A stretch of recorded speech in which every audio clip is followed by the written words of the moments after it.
Olá, alunos dos 8º anos, vamos para mais uma semana de aula, semana de 14 de setembro a 18 de setembro, hoje iniciando a apostila do 3º bimestre, então eu peço que quem ainda não esteja com ela em mãos, favore buscar na escola, tá? Para vocês estarem acompanhando a leitura e os exercícios, ok? Então eu peço que vocês abram na página 2, no capítulo 5, e hoje nós temos como tema: com os pés no palco, o modernismo conquista a cena. Então, nós vamos ver, né, o teatro no movimento modernista, tá? Como que o modernismo modificou o teatro. Bom, na verdade, a gente até já viu um pouquinho, né, na apostila do 2º bimestre, ali no finalzinho, tá? Então, aqui é uma sequência, ok? Então, acompanhem comigo, eu vou estar fazendo uma leitura que vocês não têm, então prestem bastante atenção. Este capítulo vai tratar do modernismo na dança e no teatro. No Brasil, os ideais do modernismo romperam com os padrões rígidos de influência europeia, principalmente a francesa. E isso se refletiu em quase todas as manifestações artísticas.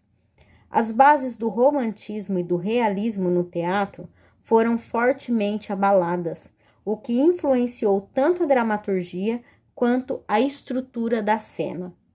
O teatro moderno brasileiro apresenta registro de momentos de politização em sua prática, por meio das experiências de muitos diretores, dramaturgos e atores que se voltaram para a montagem de peças com conteúdos relacionados a problemas sociais.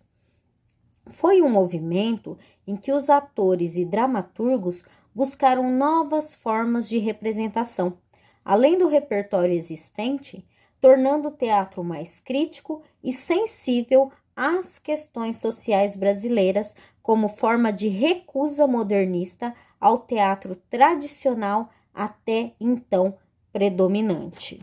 O modernismo no teatro brasileiro apresenta seus traços iniciais com Oswald de Andrade, mas alguns estudiosos afirmam que o modernismo no palco ocorreu efetivamente com a montagem da peça Vestido de Noiva de Nelson Rodrigues.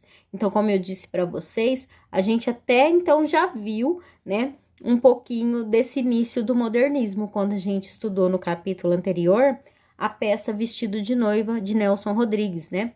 Então, aquela peça de teatro, ela dividiu, né? Ela tem 3 etapas: o momento da realidade, da alucinação do personagem, né?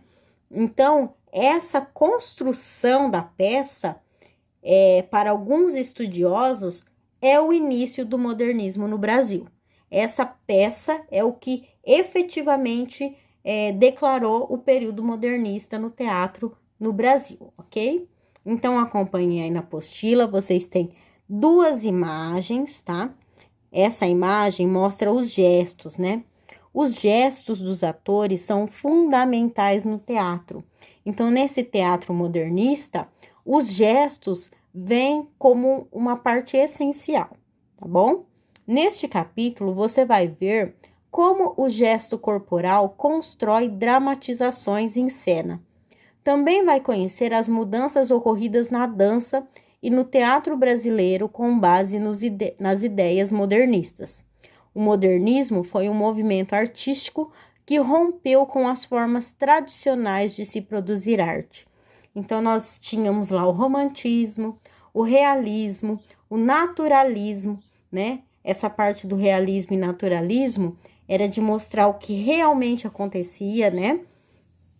E aí o modernismo vem para quebrar todas essas formas tradicionais, tá? Então, na época realista, aquele modo de pensamento tinha que estar representado nas artes plásticas, né? No teatro, na música, era uma forma tradicional. O modernismo, ele vem e rompe com tudo isso, com todos os outros padrões anteriores, ok? Nessa mesma página, vocês têm o espaço de diálogo. Então, eu disse para vocês em vídeos anteriores que não estaríamos mais realizando, porque o espaço de diálogo é um bate-papo entre professor e aluno, o que neste momento não é possível, tá bom? Então, não estaremos realizando essa atividade. Agora, na página 3, vocês têm os objetivos deste capítulo, que são estudar a dramatização do gesto e a dança no modernismo e conhecer o teatro modernista. Então, este capítulo vai apresentar para vocês o gesto, né, no teatro, a dança e o teatro modernista. Então, como esse movimento modernista influenciou na dança e no teatro, ok? Então, o primeiro trechinho aí que a gente tem para estudar é o gesto, a dramatização do gesto. Ou seja, nós temos gestos do dia a dia, que são espontâneos, mas também nós temos os gestos que são feitos no teatro. Então, vamos entender um pouco disso. A capacidade de se comunicar por meio do corpo é algo espontâneo e natural.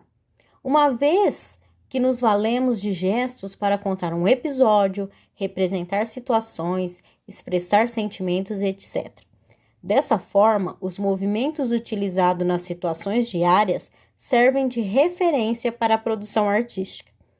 Embora os gestos empregados na arte sejam, muitas vezes, idênticos aos que realizamos no cotidiano, eles não são os mesmos, pois apresentam finalidades diferentes.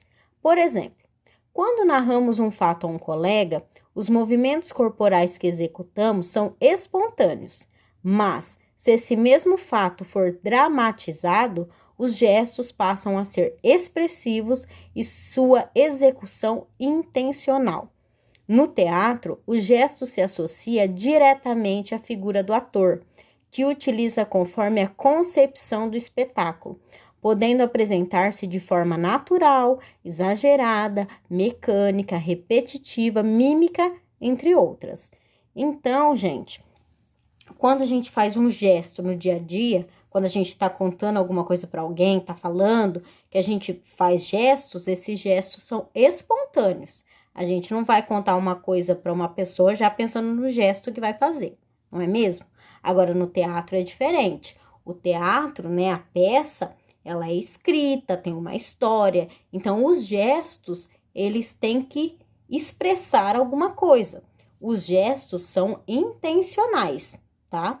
Então, não, eles já são pensados, digamos assim. Então, o gesto, ele se associa ao ator, né, ao personagem, à história.